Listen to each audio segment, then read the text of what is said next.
আসসালামু আলাইকুম। সবাই কেমন আছেন? আশা করি সবাই অনেক, অনেক ভালো আছেন।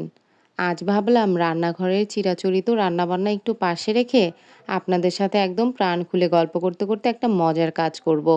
আর সেই কাজটা কি জানেন? তা হলো আমার সারাদিনের সবচেয়ে প্রিয় একটা জিনিস তৈরি করা। সত্যি বলতে আমার চা বা কফি এই দুটো জিনিস একটু বেশিই খাওয়া হয়। বিশেষ করে যখনই কাজের মাঝে একটু ক্লান্তি আসে বা মনটা একটু রিফ্রেশ করতে ইচ্ছে করে তখনই আমার ১ কাপ কফি বা চা চাইই চাই। তো আজ আমি আপনাদের সাথে শেয়ার করব প্রতিদিন ঘরে বসে ঠিক কিভাবে খুব সহজে পারফেক্ট কফি বানিয়ে খাই। আজকের কফিটাই কিন্তু আরও স্পেশাল। কারণ বাজার থেকে নতুন একটা কফি এনেছি। আজ এই নতুন কফিটা দিয়েই পুরো রেসিপিটা ট্রাই করব। আর আপনাদের দেখাবো এর টেক্সচার কেমন হয়। তো আজকের এই কফি বানানোর জন্য কফি পাউডারের পাশাপাশি আমার প্রধান আর সবচেয়ে পছন্দের একটা জিনিস লাগবে। তা হলো এই ছোট্ট কফি বিটার মেশিনটা। স্ক্রিনে দেখতেই পাচ্ছেন পিচ্চি এই গ্যাজেটটা কিন্তু মাশাআল্লাহ দারুণ কাজের। যারা ঘরে বসে একদম রেস্টুরেন্টের মতো ফোমি কফি খেতে পছন্দ করেন, তাদের জন্য এটা লাইফ সেভার। চলুন তাহলে কাজ শুরু করা যাক। প্রথমে আমি সুন্দর একটা কাপ নিয়ে নিলাম। এবার তাতে পরিমাণ মতো নতুন কফি পাউডার আর স্বাদ অনুযায়ী চিনি দিয়ে নিচ্ছি। চিনি আর কফির কাপ নেওয়ার পর এতে আমি যোগ করব সামান্য একটুখানি পানি। জলদি বিট করার জন্য পানিটা খুব কুসুম গরম হলে সবচেয়ে ভালো হয় এবং কফি বিটারটা অন করে কাপের ভেতর আলতো করে ঘুরিয়ে ঘুরিয়ে বিট করে নেওয়ার পালা। কফি বিটারটা অন করা মাত্র কয়েক সেকেন্ডের মধ্যেই দেখুন কাপের ভেতর পুরো কালারটাই কেমন চমৎকারভাবে চেঞ্জ হতে শুরু করেছে। একদম কালো কফিটা ধীরে ধীরে হালকা বাদামি হয়ে যাচ্ছে।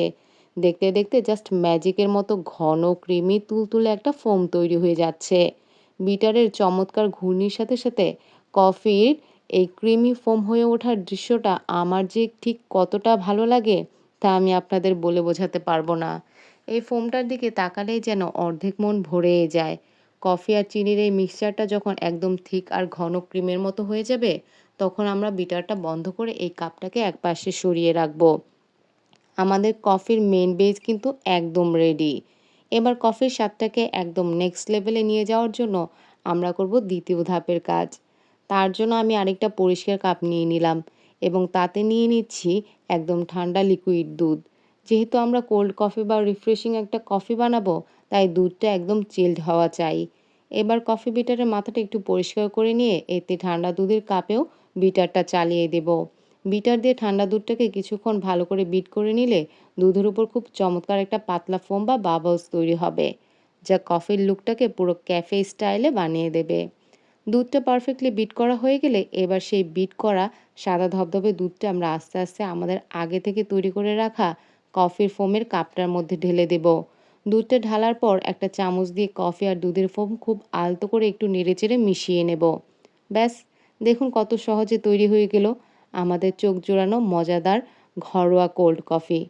দেখলেন তো কফি বিটার দিয়ে কত চটজলদি আর কত সহজে একদম রেস্টুরেন্টের মতো দেখতে চমৎকার এক কাপ কফি তৈরি করে ফেলা যায়।